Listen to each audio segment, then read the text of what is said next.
Hey guys, welcome to the Updike Family Homestead. Today we are making fried venison.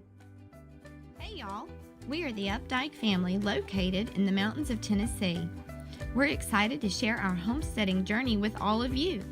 From the farm to the table, we'll share the ins and outs, the ups and downs, from recipes and how-tos to our adventures of running a homestead. So come on in and join us. From our home to yours, welcome to the Updike Family Homestead.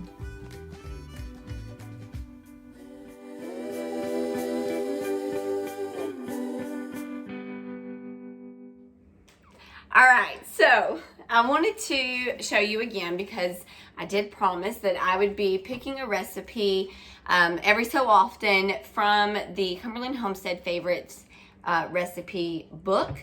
And again, I found this one at the bookseller, which is just a local used bookstore here in the area that we live. But I went through because a lot of it's like kind of newer stuff, but I really wanted to go with something tonight that would take us back to the 1930s. What would be something that they would have cooked? And I actually was tempted to do this over an open fire, which we have like a fire pit in our backyard, but it has been raining and icing and snowing for like the last 2 days now, and it's actually sleeting outside right now. So I'm not into that. I'm sure that that's what they would have done back in the 1930s, but today we're gonna do this on the inside. All right, so when I open this up and it's on page 70, it actually says copied, which means that it came from an older version of the cookbook, and this one came out in like the 1980s. So this one has been copied, and it says Southern fried venison or elk. I don't have elk, but I do have venison, which my venison is right here. I have been soaking it for about 2 days now in some salt water, and that basically will just kind of draw out all of that gaminess. My husband was not a fan of any kind of deer meat until I started cooking it for him, and then he's like, oh, okay, yeah, that's pretty good. I've actually made this recipe, not this specific one, but something very similar to this one multiple times in the past. And it is a Sunday here, which means our daughter is home from college, our son is home, it's our Sunday night family time together, and so I am going to make a delicious Sunday dinner of country fried venison or southern fried venison. I'm gonna make a peppermill gravy that will go over top of it, mashed potatoes, and then our daughter chose steamed broccoli for our vegetable tonight. So that's our meal. And as far as groceries are concerned, you probably already have these things laying around your house. You're gonna want some oil for frying. Now, you could use vegetable oil, you can use olive oil, you could use coconut oil if you had some, but I decided to go with Crisco. And I've got that here in my cast iron skillet, already scooped out. It's just enough so that I can gently fry the pieces of venison on both sides, browning them all the way through. I think I said flour, eggs. Now this recipe does not call for eggs, but I like a crispier crunch when I'm frying foods, so that's why I'm using some eggs. So I've got my eggs right here, fresh farm eggs. They're the best. Can you have anything better than a fresh farm egg? I've got some ground pepper, black pepper, some seasoning salt, and then I also have a little bit of garlic powder. And we're also gonna have some mashed potatoes. So I've got some potatoes in a pot ready to start boiling. I'm gonna probably wait to start that till I'm about halfway through cooking this venison. Now, like I said, I have already washed, I have already soaked, we have already cleaned the venison. This is a back strap, so it's a very, very tender piece of the deer, so you don't need to pound this out. You could if you wanted to, but there's no need because the back strap is the most tender part of the deer. And I am just gonna cut this into pieces, and I'm going to put it into another bowl.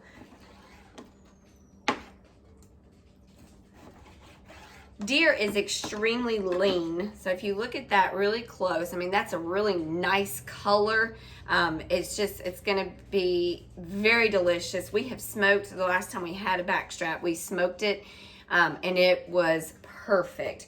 But I decided to do something a little bit different tonight, and I wanted to use a recipe from the cookbook. So I'm just slicing this venison all the way down into smaller pieces.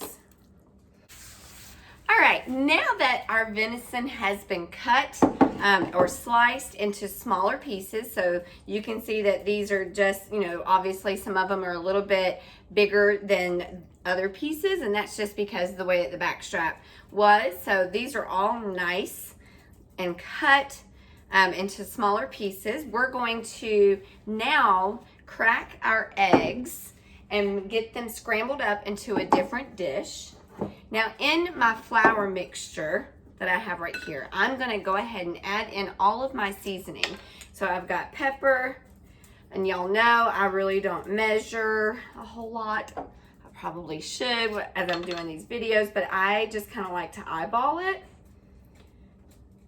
and use the nose just to kind of tell me when there's enough.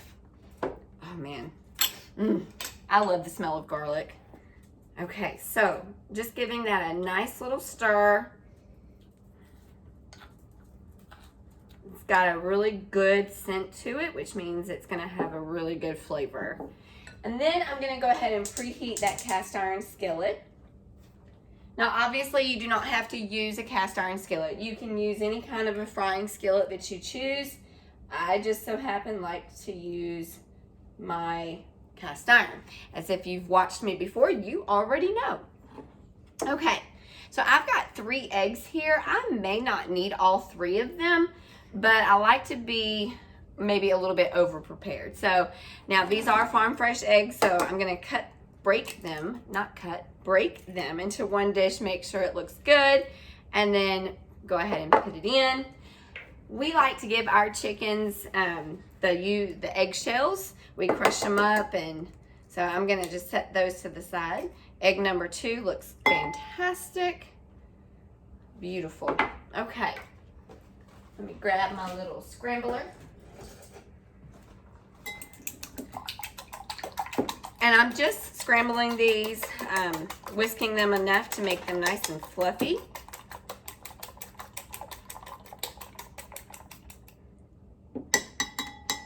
Now, I did not put that 3rd egg in there because, like I said, just to be on the safe side. I've got it set to the side here, and we will wait and see if we need it.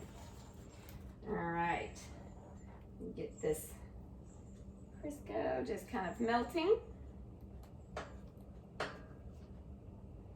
So back in those days, there was a thing called oleo, and that's actually what's written here in the book is oleo. Now, let me just kind of tell you real quick, because I had no clue what oleo was, and the first time I ever saw that written was on my granddaddy's recipe for Brunswick stew. He had oleo written, and I just kind of was like, what is oleo? Like, I don't remember putting oleo in Brunswick stew. And so I had to call my dad, and I was like, Daddy, you gotta help me out here. What the heck is oleo? And it was the oil, kind of like a margarine that they used back then. And we don't use margarine in our house because we just don't use it. Don't like it, don't use it. But it was very similar to margarine, and it was used originally, and I'm not even joking, to like grease farm equipment. Ew. So we are not using oleo. I just will not be using that. So instead I'm using Crisco, which Crisco is probably bad enough. Nothing healthy about this dinner, but that's okay. That's like the point of Sunday dinner, right? That's like having Mama's fried chicken. That's what I always remember having on Sundays, was my grandma's fried chicken.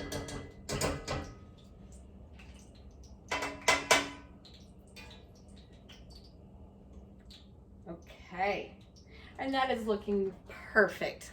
All right, so now what we're gonna do is just like if you've seen me fry foods in the past, then you know we always take our piece of meat, we dip it into that egg mixture. You want to make sure that your heat is not too high, because you don't want it to cook so fast on the outside and then burn on the outside and then it be, you know, still raw on the end. Okay, so what I just did was I did egg and then flour. I'm going to go back to my egg again, let that excess drip off, and then do the flour once more. You hear that sizzle? That means it's just right. So egg, flour, egg, flour,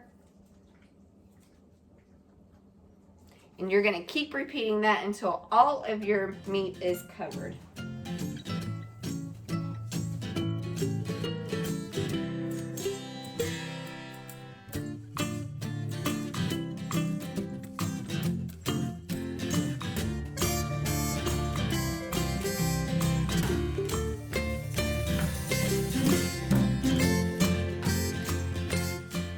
So you want to flip once one side reaches golden brown color. So it's like just this perfect color of fried anything. Now I told you guys I might need that third egg, and I'm glad that I went ahead and washed it and had it ready sitting here, because I'm definitely going to need a third egg. That backstrap was huge.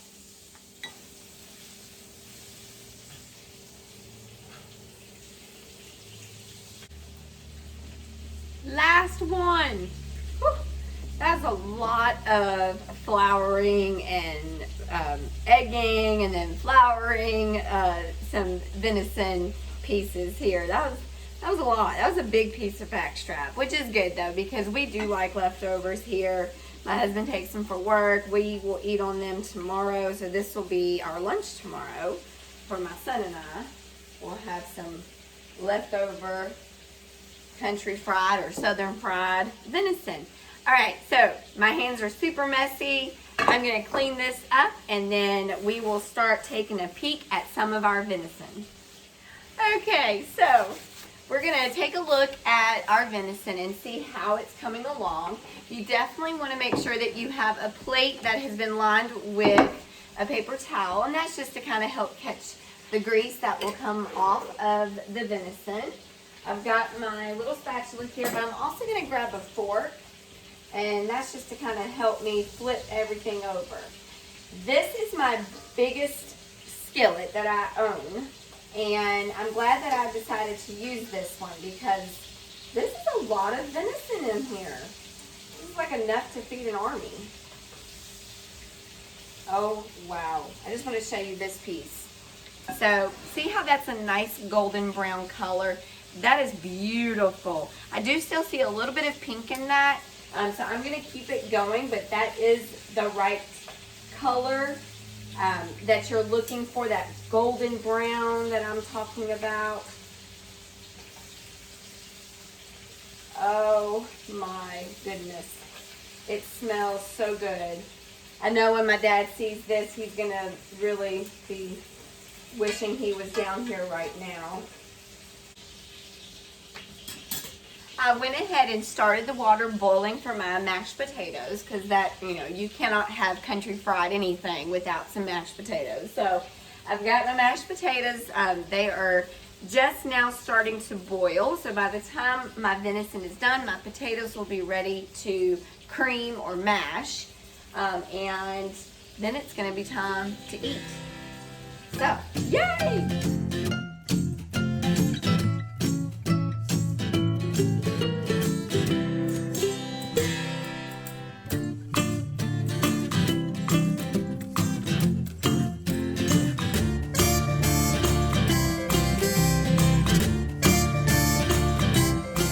Alright friends, so I have pulled pulled the fried venison off of the frying pan, and I just want to show you this. It's so beautiful.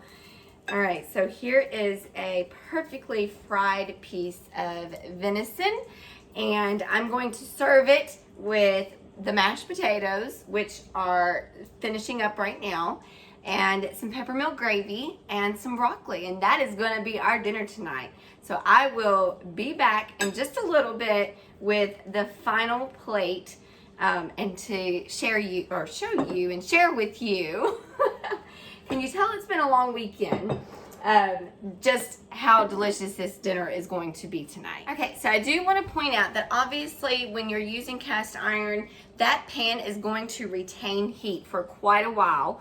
So you want to be extra careful and cautious when you're pulling that pan off.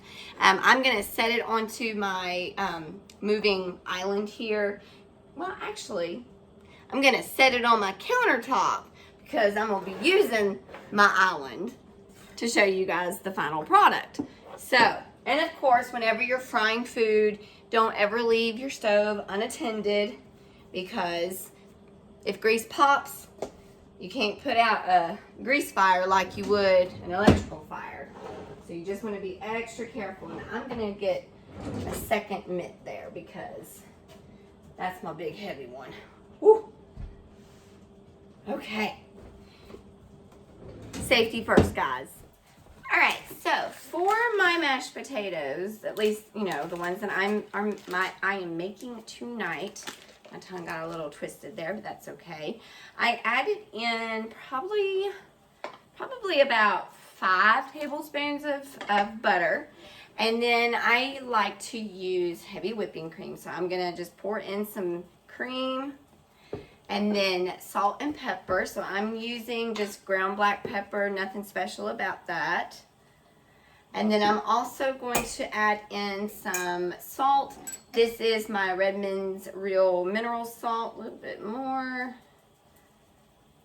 And then I'm just gonna use my mashed potato utensil right here. And I'm just gonna press those potatoes down and get them all mashed up so that they will be ready to go with our dinner. All right, guys, so dinner is ready. My family is so excited because it just smells delicious in this house, and especially in this kitchen. My plate is ready to go, but I at least, as always, wanted to show you how it all looks and how it comes together. I have my peppermint gravy over top. Is there any other way to eat that country fried steak or country fried venison or country fried chicken? I do not think so. All right, so here we go. Nice and tender. Oh, yup. It's not good, guys. It's all for me. I'm just kidding there. All right, so we're going to go and have our Sunday dinner. I hope that this encourages you to step out of your comfort zone and do a little bit of frying. You can use the same recipe to do country fried chicken or country fried steak, or if you have some venison, country fried venison. Oh, I'm gonna go finish my dinner. Thanks so much for watching, guys. God bless.